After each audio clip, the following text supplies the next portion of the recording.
BSNL এবং tata একসাথে মিলে একটি ফোন লঞ্চ করতে চলেছে, যেখানে থাকছে ওই ফোনটি কিনলে 1 বছরের জন্য থাকছে আনলিমিটেড ডাটা ফ্রি এবং কলিং ফ্রি। তো সেই ফোনটি খুব তাড়াতাড়ি আসতে চলেছে এবং এর সাথে খুব জোর কদমে টাওয়ারের কাজ চলছে বিএসএনএল এবং টাটা একত্রে মিলে। তো চলুন জেনে নেওয়া যাক সেই ফোনে কি আছে। তো টাটা এবং বিএসএনএল একসাথে মিলে যে ফোনটি লঞ্চ করতে চলেছে, সেই ফোনটি মারাত্মক গুরুত্বপূর্ণ ফিচার্স আছে। তো এতে দেখে নিন কি আছে। তো যেখানে টাটা এবং বিএসএনএল একসাথে মিলে এই ফোনটি লঞ্চ করতে চলেছে, তো এই ফোনে সমস্ত রকমের ফিচার্স খুব ভালোভাবেই অ্যাড করা হয়েছে। এই ফোনটি কেনার জন্য সমস্ত গ্রাহক খুব আগ্রহের সহিত আছে এবং ফোনটি খুব ভালো লেগেছে সমস্ত ফিচার্স। তো চলুন জেনে নেওয়া যাক। তো এই ফোনটি সম্পূর্ণ ব্ল্যাক প্যানেলে এবং প্লাস্টিক থাকবে। ফার্স্ট আসি এর ক্যামেরা কোয়ালিটি। তো এর ক্যামেরা কোয়ালিটি সম্পূর্ণ দেখুন কীভাবে করেছে। 108 MP ওয়াইএস প্লাস 8 MP ওয়াইড ক্যামেরা এবং সামনে থাকছে 16 MP সেলফি ক্যামেরা, তো যেটা 4K ভিডিও কিন্তু রেকর্ডিং করতে সক্ষম। তো এইভাবে কিন্তু ক্যামেরা কোয়ালিটি খুব জবরদস্তভাবে সেট আপ করা হয়েছে।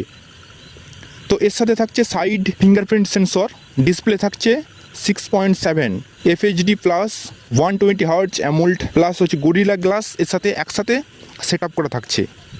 তো এই ফোনের ডিসপ্লেতে স্ক্রিন লাইট থাকবে 1000 নিটস হবে। এবার আসি এর টেকনোলজির দিকটা। তো এটা মিডিয়াটেক ডাইমেনসিটি 7200 প্রসেসর থাকবে। তো এটি সম্পূর্ণ মেড ইন ইন্ডিয়া এবং এর সাথে থাকছে ভারওয়েস অপারেটিং সিস্টেম, যেটা সবথেকে গুরুত্বপূর্ণ।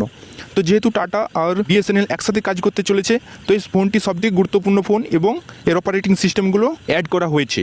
তো এর সাথে থাকছে এবার ইন্টারনাল স্টোরেজে আছি। তো এই ফোনটি দুটো ভার্সানে কিন্তু লঞ্চ করা হবে। তো ফার্স্ট ভার্সানে 8GB RAM plus 128GB ROM, এর সাথে থাকছে 12GB র্যাম প্লাস 256GB রম।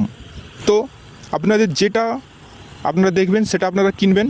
তো এর সাথে থাকছে ব্যাটারি কোয়ালিটি। তো এখানে থাকছে 6000 mAh ব্যাটারি, যেটা 44 ওয়াট চার্জিং সাপোর্ট করবে। তো দেখুন এই ফোনটি একধার থেকে সমস্ত কিছু জিনিসই কিন্তু খুব গুরুত্বপূর্ণভাবে অ্যাড করা হয়েছে।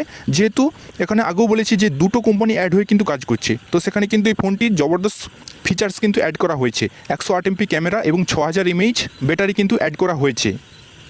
তো এইগুলো সমস্ত দিক কিন্তু এখানে দেখা হয়েছে। তো এই ফোনটির দাম পড়বে আনুমানিক 15 থেকে 20,000 টাকা।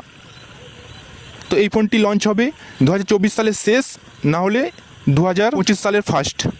Thanks for tata and BSNL এরকম একসাথে কাজ করার জন্য এবং একসাথে উদ্যোগ নিয়ে এই যে ফোনটি লঞ্চ করার জন্য।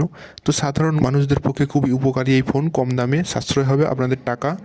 তো আপনারা এই ফোনটি কিনতে পারবেন খুব সহজেই। তো এরকম উদ্যোগ গ্রহণের জন্য অসংখ্য থ্যাঙ্ক। এবং যাতে কোনো রকম টাওয়ারের সমস্যা না হয়, তো তারা খুব দ্রুত টাওয়ার স্থাপনের কথা চিন্তা করছে শহর বা গ্রাম অঞ্চলে, যাতে কোনো রকম টাওয়ারের সমস্যা না হয়। তো এইরকম একটা বিরাট উদ্যোগ গ্রহণের জন্য টাটা এবং বিএসএনএল যে একসাথে এগিয়ে এসেছে, তো এরকম আরও সবাই যেন এগিয়ে আসে। তো আমরা এটাই চাইবো। তো সাধারণ মানুষ কেনার জন্য এই ফোনটি সেরকম হিসাবে এর দাম ঠিক করা হয়েছে। তো যেখানে সামর্থ্যের মধ্যে অর্থ থাকবে, তো এতে সাধারণ মানুষ যেমন খুশি হবে, তেমন কিন্তু এই ফোনের কোয়ালিটি এবং এর হ্যান্ডসাম লুকিংয়ের জন্য কিন্তু এই ফোনটি খুব আকর্ষণীয় হবে।